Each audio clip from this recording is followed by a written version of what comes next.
सत्संग से सोधी आवे, नहीं जीव 84 में जावे। सत्संग से सोधी आवे, नहीं जीव 84 में जावे।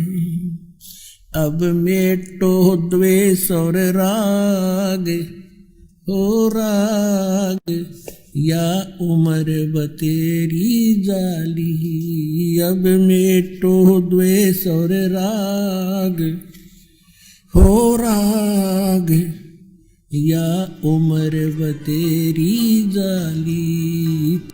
परम पिता परमात्मा पूर्ण ब्रह्म सर्व सृष्टि रचनहार सर्व उत्पादक, ये परमात्मा कौन है, कहाँ रहते हैं, उनकी क्या स्थिति है, वे साकार हैं या निराकार हैं, वे परमात्मा हमें क्या लाभ दे सकते हैं, यह जानकारी पुण्यात्माओं सत्संग से होती है। और जिन पुण्यात्माओं को सत्संग उपलब्ध होता है, धन्य है उनके माता पिता जिनसे जन्म हुआ। क्योंकि सत्संग में आए बिना प्राणी को अपने मनुष्य जीवन के लक्ष्य का ज्ञान नहीं होता। हमने सत्संग सुनने से पहले जो उद्देश्य मान रखा होता है वो भौतिक होता है। सत्संग में आने से हमारा आध्यात्मिक उद्देश्य बनता है, जो इस मनुष्य जीवन का मूल कर्तव्य है, आवश्यक कार्य है। जैसे अपने निर्वाह के लिए जो क्रियाकर्म हम करते हैं वो तो मजबूरी है और प्रत्यक्ष दिखाई देती है, वो भी हमने करनी पड़ेगी क्योंकि वो हमारी व्यवस्था है, मजबूरी है। यदि हम इस शरीर के अंदर कुछ भोजन फीड नहीं करेंगे तो ये काम करना छोड़ देगा। इसकी सुरक्षा नहीं रखेंगे, कोई झोपड़ी मकान महल कमरे बनाकर, तो भी इसको हानि हो गई तो ये व्यर्थ हो जाएगा। क्योंकि ये सब, इसको आहार देना, इसकी सुरक्षा रखना, ये किस लिए अनिवार्य है? केवल इसीलिए नहीं कि हमने बच्चे पैदा करने हैं, फिर उनको पालना पोसना है, उनका विवाह कर देना है और फिर मर जाना है। ये तो जो क्रिया है ये हमारे प्रारब्धवश सब हो रही है, ये तो हमारी मजबूरी है। और जो कार्य जरूरी है वो सत्संग से ज्ञान होता है। तो वो पुण्यात्मा धन्य है जो सत्संग के अंदर आकर के इस अध्यात्म मार्ग को ध्यान पूर्वक सुनते हैं।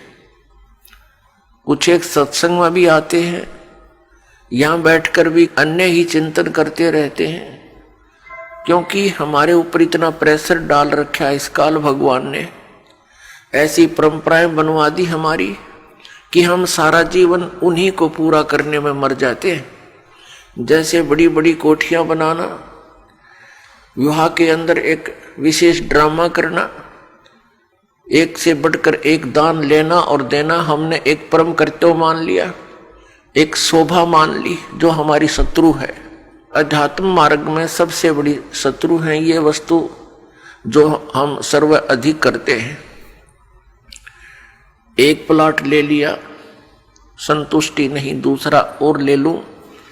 एक कोठी बना ली, संतुष्टि नहीं, एक और बना दूं। उद्देश्य चाहे कैसा भी रहे कि अधिक बिक जाएगी, ज्यादा कीमत मिल जाएगी, धनी हो जाऊंगा। धनी होकर क्या करेगा? बेटी का विवाह करूंगा, उसमें पैसे लगाने पड़ेंगे। कोठी और बना लूंगा, दुनिया में शान बन जाएगी। इसी जोड़ तोड़ में मृत्यु हो जाती है। ना वह कोठी काम आई, ना ही वो चिंतन काम आया, फिर कुत्ता बनकर वहीं पर सैर सपट्टे कर रहा है उस कोठी के आसपास, उसमें कोई घुसने नहीं देगा। फिर तो पुण्यात्माओं, सत्संग में आने से प्राणी को ज्ञान होता है कि हम क्या कर रहे हैं, हमने करना क्या चाहिए था, तो फिर हमारी दिशा बदल जाएगी। और दिशा बदलने के बाद फिर हम उस क्रिया को करेंगे जो मनुष्य जीवन की आवश्यक है। इसके साथ साथ जो निर्वाह के लिए कर्म है वो भी करेंगे, ये अनिवार्य है, वो हमारा एक आवश्यकता है हमारी उसकी शरीर निर्वाह के लिए। तो उसको भी हम मिनिमाइज करेंगे, तभी हम भक्ति कर पाएंगे। बच्चों का विवाह भगवान ने करके भेजा होता है, ये आपकी भूल है कि हम ही उसका संयोग जोड़ते हैं। एक पुत्री के वर खोजने के लिए 3-3, 4-4 वर्ष भटकता रहता है व्यक्ति, और जब समय आता है परमात्मा अपने आप संयोग जोड़ देता है। तो उसके बाद फिर ड्रामाबाजी हमारी रह जाती है, पता नहीं क्या क्या उसके उपलक्ष्य में हम 36 फंड करते हैं, कहीं डीजे बजाते हैं, पता नहीं क्या क्या सामान खरीद के दिखाना, लोग दिखावा, फ्रिज है, कूलर है, फलाना है, दकड़ा है, मशीन है, और वो आगे सारा कति काम नहीं आती, 20 वर्ष तक पड़ी पड़ी जरे वहां पर। तो कहने का भाव ये हमने कम करना है, परमात्मा से जोड़ दो अपने बेटा और बेटियों को। जिसके साथ भगवान हो गया फिर उसको कमी काहे की रहेगी। हमारा विश्वास उठ चुका है भगवान से, क्योंकि हम शास्त्र विधि को त्याग कर मनमाना आचरण करते रहे, जिस कारण से भगवान से मिलने वाली जो सहायता थी वो हमें प्राप्त नहीं हुई।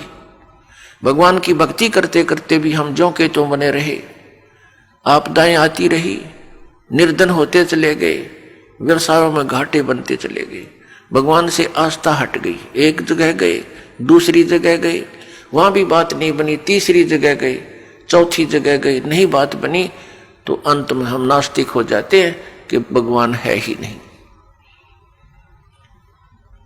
तो पुण्यात्माओं, ये सत्संग विश्व के अंदर जो बरवाला आश्रम के अंदर है, ये सत्संग कहीं पर नहीं है। ये अभिमान नहीं, ये यथार्थ ज्ञान जानना, क्योंकि ये वो ज्ञान है जो परमात्मा ने स्वयं आकर बोला है, जिसको सूक्ष्म वेद कहा है, जो 5वां वेद है। इस 5वें वेद के अंदर ये ऑल इन वन है, ये 5वां वेद जो है ये ऑल इन वन है।